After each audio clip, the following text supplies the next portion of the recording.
এক সময় আমরা বলতাম বাংলাদেশকে ইরাক সিরিয়া হতে দেব না, এখন নেপালের জনগণ বলছে নেপালকে বাংলাদেশ হতে দেওয়া যাবে না। আন্তর্জাতিক অঙ্গনে বাংলাদেশের এই খারাপ ভাবমূর্তি কারা তৈরি করলো? দেখেন, আমি কার দোষ দেব, কার কথা বলবো? সিস্টেম আমাদেরকে বানিয়েছে। আবার বলছি, সিস্টেম। দিনুল হক যদি না থাকে তাহলে এই অবস্থা হয়। দিন দুই প্রকার, এটা মানুষের তৈরি দিন, এটা আল্লাহ দেওয়া দিন। আল্লাহ দেওয়া দিনের নাম দিনুল হক, আর মানুষের তৈরি দিন হলো এই ভুল ব্যবস্থা, যেটা মানুষ তৈরি করেছে। তো এই দিনের প্র্যাকটিসের ফলটাই হচ্ছে এটা।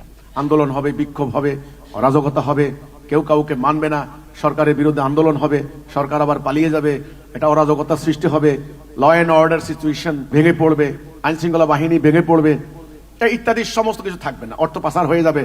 এই আজকের বাংলাদেশের যে অরাজকতা চলছে, এটার পিছনে বর্তমান চলমান সিস্টেম দায়ী। আমরা আবার বলছি, এই সিস্টেমটা পরিকল্পিতভাবে ব্রিটিশরা আমাদেরকে চালু করে দিয়ে গেছে।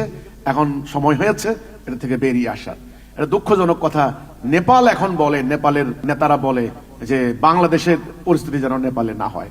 কেমন কথা দেখেন, এখানে এত রিসোর্স নাই, সেই নেপাল আজকে এই কথা বলে। দুঃখজনক আমাদের, আমরা 92% মুসলমান, পরিকল্পিতভাবে আমাদের দেশে এই অরাজকতা লাগিয়ে দেওয়া হচ্ছে।